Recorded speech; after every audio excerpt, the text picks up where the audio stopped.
Good morning. तो आज हम पढ़ेंगे कोशिका के बारे में। तो इस टॉपिक के बारे में हम छोटे क्लास से पढ़ते आए हैं। तो छोटे क्लास में हम जस्ट बेसिक पढ़ते आए हैं। तो आज हम बेसिक से लेके पूरी एंडिंग तक कोशिका के बारे में पढ़ेंगे। ठीक है, कोशिका क्या है, कोशिका कितने प्रकार की होती है और कोशिका की रचना कैसे होती है, कोशिका कैसे दिखते हैं, वगैरह वगैरह। तो चलिए स्टार्ट करते हैं। और ये मैं एक बात कहना चाहती हूँ आपसे कि अगर ये मेरा वीडियो आपको पसंद आया तो कमेंट बॉक्स में ज़रूर कमेंट करिएगा और अंत तक ज़रूर देखिएगा इस वीडियो को। तो स्टार्ट करते हैं। कोशिका को हम कहते हैं सेल। ठीक है, देखिए सेल बहुत तरह के होते हैं। सेल मीन्स बैटरी जो घड़ी में लगाती हैं। सेल मतलब होता है जेल, इसे भी सेल कहते हैं। और ये भी एक सेल मतलब होता है जब कपड़े खरीदते हैं तो उसे भी सेल ही कहा जाता है, और ये भी एक सेल ही है। ओके, इस सेल से हमारे शरीर की रचना होती है। ठीक है, तो हमारे शरीर की रचना किससे हुई थी? इस वाले सेल से। ओके, तो यहाँ पे हम कोशिका की परिभाषा देख लेते हैं। शरीर की रचनात्मक एवं कार्यात्मक इकाई को क्या कहते हैं? कोशिका कहते हैं। और अगर इसका इंग्लिश में डेफिनेशन देना चाहेंगे, the group of cell is called the group of cell. Okay, बस इतना। तो कोशिका कितने प्रकार की होती है? ठीक है, मतलब अब प्रकार में हम पढ़ने आ रहे हैं तो कोशिका भी बहुत प्रकार की होती है। ठीक है, तो मैंने अब आगे कोशिका के बहुत सारे प्रकार के चित्र आपको दिखाएं। तो हम पहले पढ़े कोशिका के प्रकार। कोशिका दो प्रकार की होती है। कुछ जैसे हमारे पृथ्वी पर जीव जो मौजूद हैं उनमें सब में एक ही प्रकार की कोशिका नहीं है, अलग अलग हैं। तो एक कोशिका जीव होते हैं, कुछ बहुकोशिका जीव होते हैं। ठीक है, अब हम एक कोशिका जीव के बारे में पढ़ लेते हैं। क्या है एक कोशिका जीव? तो ऐसे जीव जिनके शरीर में एक ही प्रकार की कोशिका पाई जाती है उन्हें हम एक कोशिका जीव कहते हैं। क्यों? क्योंकि उनके शरीर में सिर्फ एक ही प्रकार की कोशिका पाई जाती है, मतलब उनका शरीर की रचना सिर्फ एक ही प्रकार की कोशिका होती है। अभी आप थोड़ा कन्फ्यूज़न में होंगे, आप जब आगे वीडियो को देखेंगे तो आपको क्लियर हो जाएगा। ठीक है, तो मैंने यहाँ पे डेफिनेशन भी दिया और साथ ही साथ उनका चित्र भी बनाया है कि कौन कौन से ऐसे जीव हैं जो एक एक कोशिका के अंदर आते हैं। तो जैसे अमीबा हो गया और पैरामीशियम। तो जो एक एक कोशिका जो जीव होते हैं इनका कोई निश्चित आकार नहीं होता, ये किसी भी आकार में ढल जाते हैं। ठीक है, तो अमीबा पैरामीशियम एक कोशिका जीव है। ये बहुत अच्छा एग्जाम्पल होता है, जैसे बच्चों को पढ़ाने के लिए हम बड़े क्लास में, छोटे क्लास में ये गुड एग्जाम्पल होता है जिससे कि बच्चे क्लियरली समझ जाते हैं।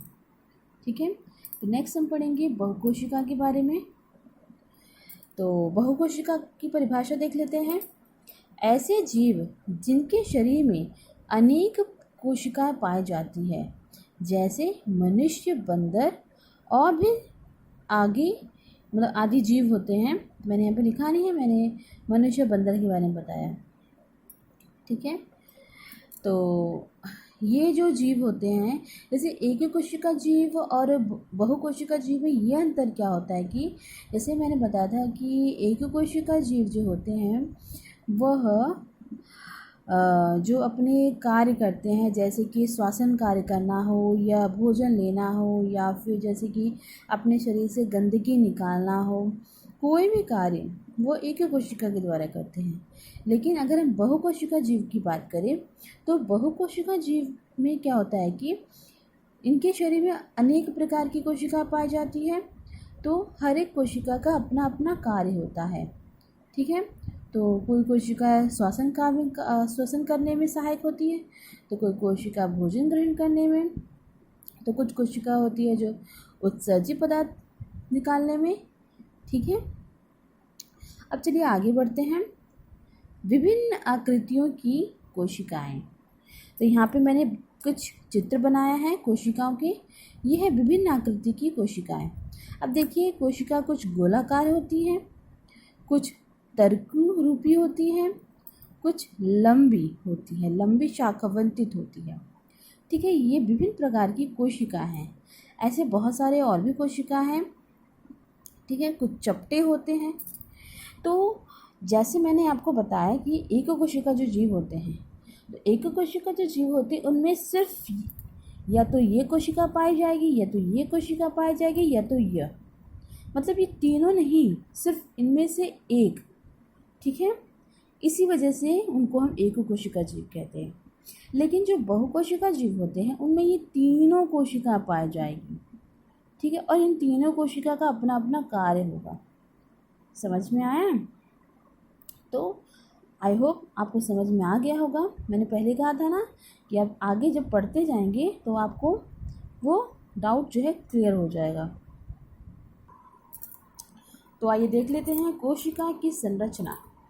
अब हमने कोशिका के बारे में पढ़ लिया, कोशिका क्या है, कोशिका के प्रकार, और एक सबसे महत्वपूर्ण बात मैं बता देती हूँ कि कोशिका की खोज किसने की थी। ठीक है, कोशिका की संरचना पढ़ने से पहले हम ये जान लेते हैं कि कोशिका की खोज किसने की।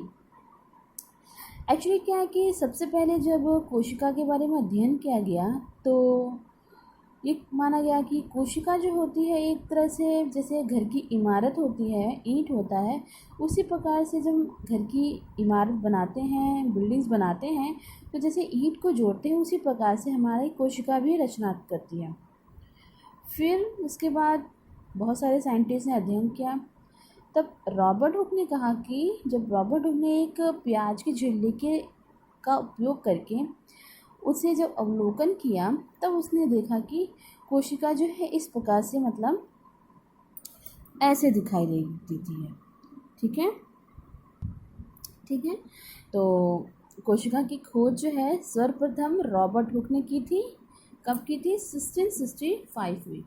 ठीक है, और उन्होंने अपने खुद के बनाए हुए सूक्ष्मदर्शी का उपयोग करके ही कोशिका को देखा था।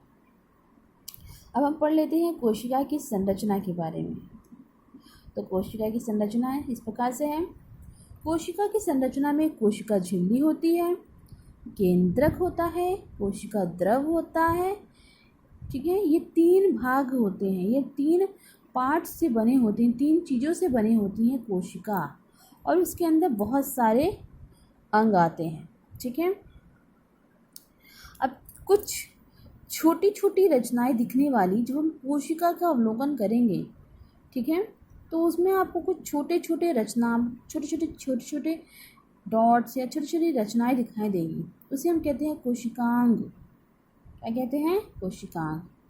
ठीक है, तो ये वीडियो मेरा यहीं पर समाप्त होता है।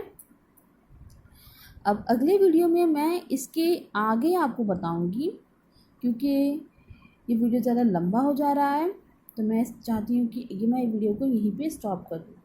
तो मेरी वीडियो को अंत तक देखने के लिए धन्यवाद, और इसे लाइक और सब्सक्राइब ज़रूर करिएगा।